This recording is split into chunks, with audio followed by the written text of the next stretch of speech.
Black folks lament all the time. We totally support protests. We are protesters. We got a lot to protest about.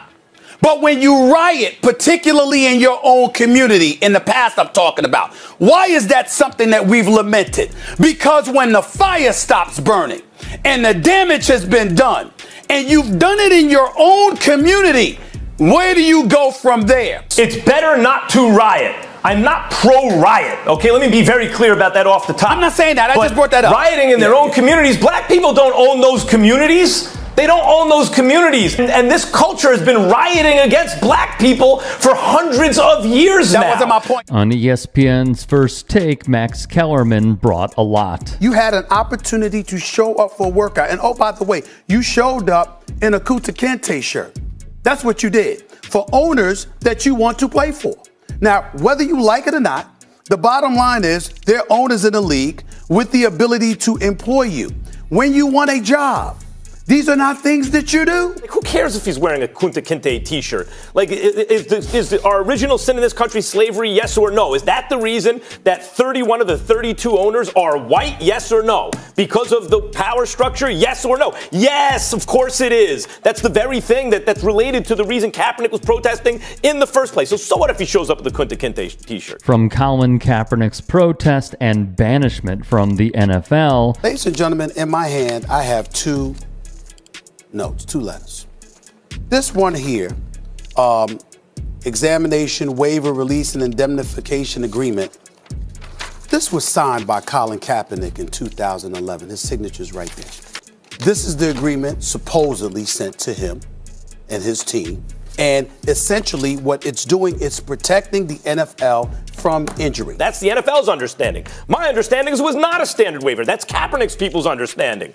And by the way, if one of the points is that the NFL is indemnified not just from injury, but from other things, which would mean Kaepernick could not sue them or a suit could not be brought against them going forward for the way he has perhaps had his rights trampled or in some way not respected by the NFL since the settlement, then this whole dog and pony show, if that's what it was to smuggle that in under the radar. Including Stephen A. standing up for the league, while Kellerman pointed out how the NFL attempted to pull a fast one. I'm only speaking about recreational use of marijuana.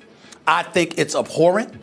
I think it's ridiculous, and I don't support it at all in terms of the NBA legalizing it. I don't believe that a paying customer should take money out of their hard-earned money out of their pockets to patronize an NBA product, to walk to a game and see some dudes walking up courtside high.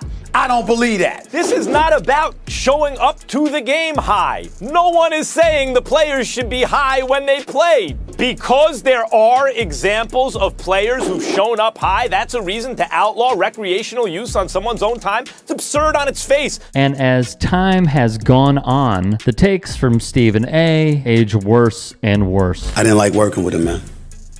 It's just that damn simple. I didn't like it. You weren't an athlete.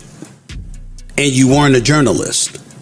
And the absence of the two components left people wondering, why should we listen to you?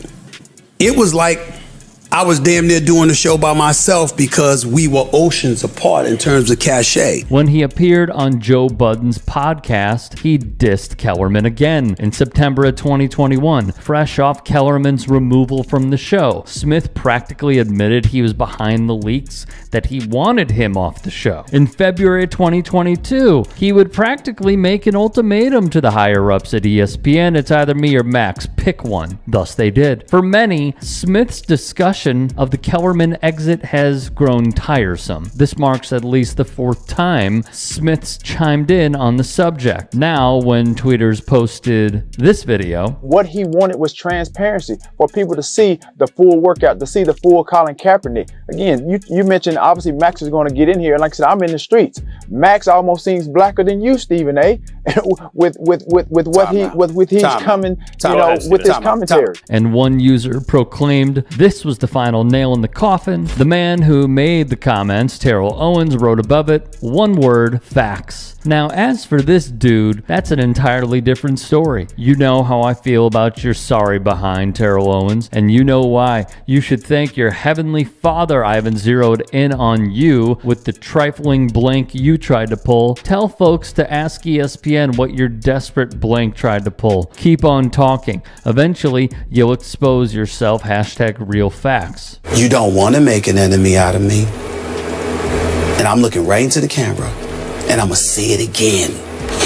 You do not want to make an enemy out of me. Now, Stephen A., ask me if I'm scared. I thank God every day, or at least I try to. But do what you do best. I'm not worried. You don't have to make some bold attempt to expose me because I have nothing to hide. You're mad because of the advice of my attorney after we filed against ESPN because on air, without my consent, you shared our text conversation. I'm not sure that constitutes as desperate, but enlighten us all. So my boy, hone in on me. I'm good. I'm blessed, and God got me. You're still salty about that interview I did with you and Max a few years back, and I said what I said, and today I'm still #Team Max. Got that man fired. That's messed up. You saw me in Colorado. You should have told me about my sorry blank then. In addition, I do not believe the parameters Smith set that someone who is a regular on the show must be a journalist or an athlete.